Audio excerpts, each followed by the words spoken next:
Agora, nós vamos ouvir um pouco a exposição do doutor Bruno Rocha, que faz parte da assessoria jurídica. É um assunto tão relevante, eu acho que a conexão com o mundo jurídico é mais importante para a gente agora nesse momento, porque sendo de base, trabalhando na base, nós percebemos que dentro da nossa comunidade ainda tem muitas dúvidas sobre o que está sendo discutido dentro do Ministério do Trabalho e da Economia, o que está sendo discutido nos projetos de lei, qual foi a decisão efetiva do Supremo Tribunal Federal relacionada à contribuição sindical, à taxa negocial, ao imposto sindical. Então, eu acredito que todos esses parâmetros e essas dúvidas serão esclarecidas agora pelo doutor Bruno Rocha. Não todas aí, porque você colocou até um ministério no meio e essa eu não vou entrar, não. Pessoal, primeiramente, bom dia. Queria agradecer a presença de todos que estão aqui com a gente de forma presencial, também quem está nos acompanhando virtualmente. Já recebi algumas mensagens aqui do pessoal informando que não pôde vir, mas está nos acompanhando. Queria agradecer ao Rodrigo Rodrigues e ao Rodrigo Brito pelo convite para poder compor essa mesa e parabenizar e agradecer também a Elane pela condição dos trabalhos, que no começo ele estava preocupada, mas nasceu para isso. De início, eu queria só pontuar só uma linha no que você trouxe da questão da redução de filiação. E eu vejo que a redução de filiação está diretamente ligada ao financiamento, né? Nós temos uma dificuldade absurda hoje de financiamento, consequentemente de contratação de pessoas, de trabalho na base, que hoje é constante, e cada vez mais, sem a presença do sindicato, até pela ausência orçamentária de possibilidades de subsistir na base, gera essa... Acho que está dando retorno, não está? Pode seguir? Então tá. Então, e aí, sem a presença na base, aumenta a desfiliação e aí nós temos índices aí, redução de índices como nós temos. E espero que minimamente essa decisão do Supremo ela traga um fôlego para que a gente consiga continuar trabalhando aí ao longo do tempo. Agora, voltada para a decisão do Supremo Tribunal Federal. A decisão ela vem num momento político da retomada de debate sobre o financiamento dos sindicatos. Então, ela vem num condão, pelo menos ao nosso ver, em uma análise particular do escritório, ela vem num condão de tentar afastar qualquer discussão de financiamento sindical dentro do próprio legislativo em si, que seria um dos debates que seria fomentado agora, e tenta suprir, neste momento, algo para trazer um fôlego aos sindicatos, dando uma resposta, mas de uma intenção de não ter um debate mais profundo dentro da própria Câmara Legislativa, onde nós poderíamos, no Legislativo, onde nós poderíamos ter, de repente, um avanço um pouco distinto do que está posto aqui. Voltado para a decisão, então. Nós tivemos, primeiro, uma decisão anterior do ministro Gilmar Mendes, onde ele vedava qualquer possibilidade de cobrança da taxa assistencial de não filiados, dentro de um posicionamento onde ele discorreu longas laudas, e após essa decisão foi feito um embargo de declaração com efeitos infringentes, que é uma peça que ela busca só trazer, esclarecer se tem alguma omissão, alguma contradição dentro da decisão, e com efeitos infringentes é que busca modificar a decisão. Então, eles vieram com uma peça buscando modificar a decisão, e o Barroso tinha dado um voto vista muito bem fundamentado, voltado para a parte da possibilidade da cobrança assistencial, inclusive falando que o Supremo nunca tinha debatido sobre cobrança assistencial, e todas as decisões que eles utilizavam como fundamentação para que chegasse no entendimento de impossibilidade da contribuição assistencial eram de uma taxa completamente diversa, que era a taxa da contribuição confederativa. Então, não se confunde. Traz dentro dessa linha, o ministro Gilmar Mendes modifica o seu voto, e dentro disso eles conseguem a maioria para trazer como constitucional a cobrança da taxa assistencial de filiados e não filiados. Tá? Só que existem alguns pré-requisitos que eles trazem dentro dessa decisão. A decisão do Gilmar Mendes está muito simples, são 4 laudas, ele não se aprofunda dentro da matéria. A do Barroso está um pouco mais extensa, mas do que nós podemos extrair dali que seria importante para a nossa reunião aqui, voltado para a atividade sindical. Primeiro, obrigatoriamente ela vai ter um condão de financiamento de negociação. Isso quer dizer que todo o dinheiro que você receber delas tem que ser voltado para a parte de negociação? É impossível a gente conseguir destinar isso. Até porque, desde movimentos de paralisação, movimentos grevistas, mesas de negociação, combustível, trabalho de base, tudo isso trata-se de negociação, tudo isso traz base para que seja possível uma negociação. O sindicato, para ter base para negociação, precisa ter amplo número de filiados. Se você não tiver amplos números de filiados, você não consegue sentar numa mesa de uma maneira responsável, com uma capacidade de negociação em si. Vindo para a parte, então, nós precisamos o quê? Ela tem que ser obrigatoriamente voltada para ter uma cláusula dentro de acordo e convenção coletiva, é um dos requisitos que eles colocam, e que seja aprovado em assembleia. Então, nós seguiremos o rito normal de um acordo coletivo de trabalho, uma convenção coletiva de trabalho, negociação, inclusão da cláusula, com aprovação em assembleia. Muitas das vezes até pergunto se é aprovação específica da cláusula. Não, se a cláusula compõe um acordo coletivo e foi aprovado o acordo coletivo em sua íntegra, a cláusula já está abarcada quanto a isso. O que obrigatoriamente tem que existir? A possibilidade de oposição do não filiado e do filiado também, mas a possibilidade de oposição. Essa possibilidade de oposição, ela vai seguir alguns requisitos em si, que vão ser definidos pela Assembleia. Tá? Pela Assembleia você vai ter uma proposta de cláusula, aquela cláusula passando, então foi definida pela Assembleia do mesmo molde. Mas vai ser definida pela Assembleia. O que vai ser a capacidade, a oposição? Acho que a grande maioria dos que estão aqui já passaram por isso aí do seu sindicato, quando era possível, mas é a pessoa pegar, escrever carta de próprio punho, constando os dados pessoais dela, se recusando, levando ao sindicato presencialmente, ou enviando por AR, constando um prazo de 5, 10, 15 dias para que ele apresente a oposição de realizar aquela contribuição, fazendo ampla divulgação na base. Tá? Dentro da decisão, e eu vou entrar um pouco no que o Douglas até tinha me passado, já aproveitando para poder suprir, foi uma das dúvidas na questão da contrates. Se essa oposição poderia já ser pautada dentro da própria Assembleia. Seria o quê? Você aprovar a cláusula e quem quisesse se opor, que estivesse presente na Assembleia, fizesse a oposição da cláusula. E aí o que acontece? Na leitura até do voto do ministro Barroso, eu me adentrei nessa parte aí, ele traz,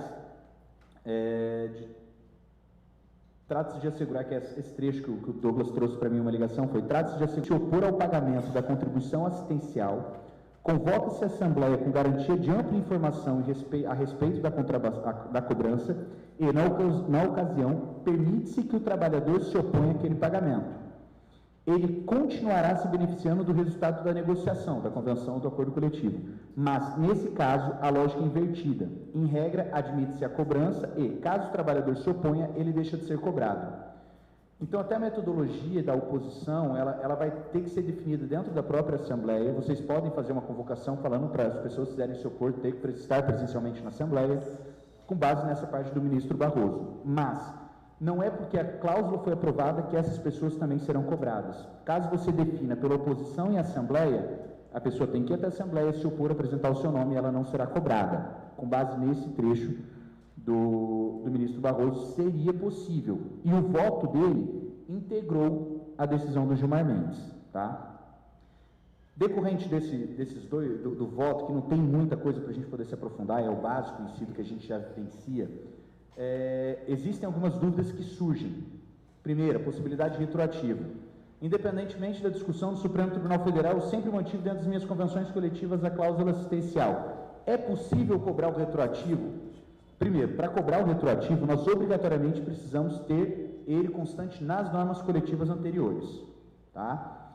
Segundo, a gente tem um pequeno problema aí, porque nós tínhamos uma decisão anterior que vedava e trazia como inconstitucional a cobrança da assistencial. Só que toda decisão do Supremo, aí eu vou falar um pouco de juridiquês, se vocês ficarem na dúvida, aí depois vocês estão perguntando, a gente vai tentando clarear. Toda decisão do Supremo, em regra, ela tem um efeito chamado ex tunc. O que isso quer dizer? Que essa decisão, ela sempre existiu. Se é constitucional, ela sempre foi constitucional. Ah, mas teve um trecho que o ministro decidiu pela inconstitucionalidade. Não teve nenhuma liminar, não teve nenhum efeito ali falando, a partir de agora não pode mais cobrar. Não, foi uma decisão do Supremo, gerou embargo de declaração, não começou a gerar efeitos. Então, nós temos a discussão que é constitucional assistencial desde sempre. Então, é possível a cobrança do retroativo, desde que existisse dentro das convenções e acordos coletivos anteriores. Quanto tempo? 5 anos. Tá? Essa é uma regra que a gente está colocando aqui dentro do direito básico. Só que aí, quando surgiu isso, já veio o debate de retroativo, já veio o debate dessas cobranças judiciais, e aí nós já tivemos alguns ministros do Tribunal Superior do Trabalho se manifestando sobre. Aí nós temos um grande proempregador, que é o Alexandre Agra, colocando que não poderia haver a cobrança do retroativo em virtude dessa decisão anterior do Supremo que vedava e trazia como inconstitucional. Contudo, para o empregador, no nosso entendimento adverso, pode sim haver a cobrança, por quê? Pelo efeito ex tunc. Quando não vai ser aplicado? Se o Supremo decidir a partir de agora, em uma nova, que aí são os embargos dos embargos, ele decidir modificar e trazer os requisitos. Tá? Agora a gente vai definir qual é o teto de porcentagem, como é que vai ser os requisitos menos de oposição e se vai valer daqui para frente.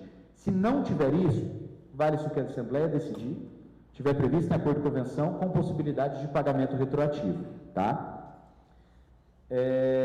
Além disso, aí agora avançando um pouco, nós tivemos muitos sindicatos que à época, quando começou esse debate sobre constitucionalidade e inconstitucionalidade, o Ministério Público do Trabalho, a partir de denúncias, chamou e obrigou a assinar TACs. Obrigou porque era aquela situação, né? Ou você assina um termo de ajuste de conduta, ou eu vou entrar com uma ação civil pública contra você. E aí nós temos aqui o caso do próprio Washington, que é nesse sentido, sim, de apoio, onde existe um TAC. Nesse caso, se você tem o TAC, qual o caminho a ser seguido? Você tem que entrar com um pedido dentro do próprio Ministério Público do Trabalho, diante do novo entendimento do Supremo do Trabalho, para rescindir esse TAC, para anular esse TAC. Por quê? Porque a partir de agora é constitucional essa cobrança. Ou seja, daqui para frente volta a possibilidade de você incluir no seu acordo coletivo. Eu tenho um TAC com base na decisão do Supremo, vou lá e incluo a cláusula. O termo de ajuste de conduta está válido. Então, a tua cláusula não pode ser incluída antes de você derrubar o TAC. Isso é um fato, tá? Fui lá, entrei, pedi na revisão no MPT, o MPT negou. Aí procure o advogado e entre com uma ação anulatória para que você busque a anulação desse TAC com base no novo entendimento do Supremo Tribunal Federal. Mas não incluam a cláusula da assistencial se tiver um termo de ajuste de conduta assinado e vigente, porque isso pode trazer uma multa para vocês.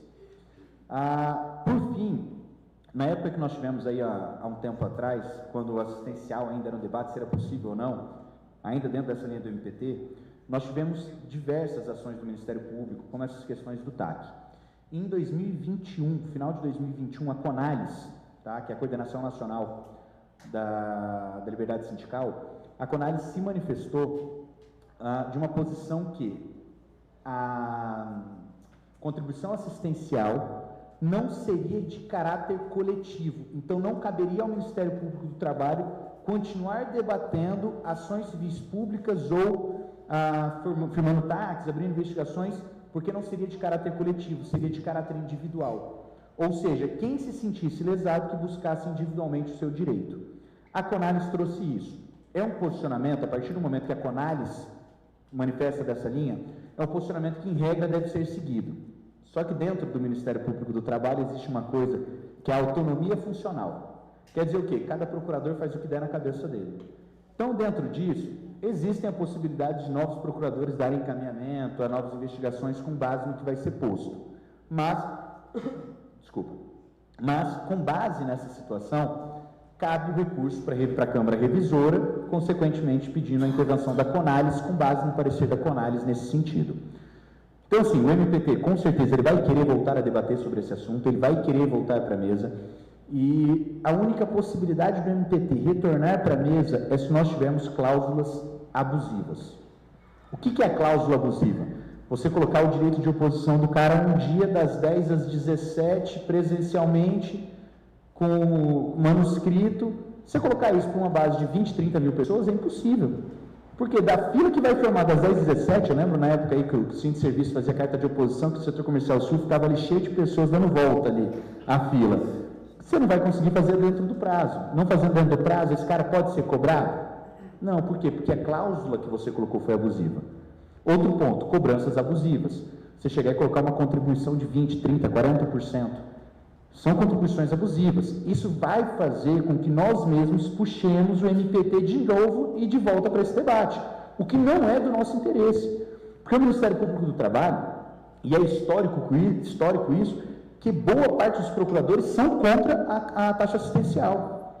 Desde a época em que era debate se era constitucional ou inconstitucional, eles sempre estavam pautando para poder derrubar as cláusulas assistenciais, mesmo com previsão na CLT. Então, diante disso, eu vou pedir aí para vocês, dentro dessa realidade, que a gente mantenha as cláusulas dentro sem essa abusividade. Entendo que para a gente, principalmente da parte do financiamento, quando a gente vê uma possibilidade de financiamento, a gente quer tirar o atraso todo dentro da primeira pegada para poder respirar de novo. Isso daí eu sei, porque todas as mesas de negociação que nós tivemos até agora com os nossos clientes, todo mundo está me vindo aí, pô, vamos botar 15, vamos botar 20, vamos colocar 12 em 2 vezes no contra-cheque do cara. Eu sempre respiro e falo, calma, a gente não vai tirar o atraso de 5 anos aí, 7 anos desde 2017, a gente não vai tirar um atraso, 6 anos, perdão. Nós não vamos tirar um atraso de 6 anos em um mês. Não vai, porque todo mundo já está puxando a Assembleia, já está querendo colocar para frente, vamos empurrar, vamos resolver. Então, assim, é ter paciência, calma, resiliência e fazer um trabalho onde a gente permita a oposição do trabalhador, dentro de uma realidade também que não fique abusiva para o nosso lado. A gente não está aqui pedindo que você coloque 30 dias de oposição. Não, mas dê 10 dias de oposição, 5 dias de oposição, que a pessoa escreva de próprio punho. E aí, quando vocês forem fazer a cláusula vinculada à parte, eu vou entrar um pouquinho agora, estendendo um pouco mais, tá? Quando vocês forem fazer a cláusula voltada para acordo de convenção coletiva, lembre-se sempre de colocar uma punição para o empregador que estimular a oposição e fornecer modelos para apresentação de oposição. Coloque isso, porque isso é a nossa regra, desde sempre para sempre foi isso. Então, eles sempre distribuíram carta modelo, nós temos diversos sindicatos aí que nós recebemos as denúncias, à época, que o empregador mandava a carta modelo no e-mail do sindicalizado. Então, colocar uma punição forte dentro da própria previsão da convenção e do acordo coletivo, para que isso seja coibido, tá? Mas mesmo assim, caso não conseguir colocar no acordo de convenção, o patronal não concordou, não tem problema, atitude antissindical contra essa situação. Coloquei, cobrei, não pagou, o empregador não pagou, a ação de cobrança a partir de agora está muito mais tranquilo, que a ação de descumprimento de cláusula de acordo com a convenção, qualquer dúvida que vocês tenham também fico à disposição de vocês, tá? Muito obrigado. Só uma coisa antes, espera, quase. Me perguntaram já sobre a possibilidade de cobrar a taxa assistencial do servidor público, tá?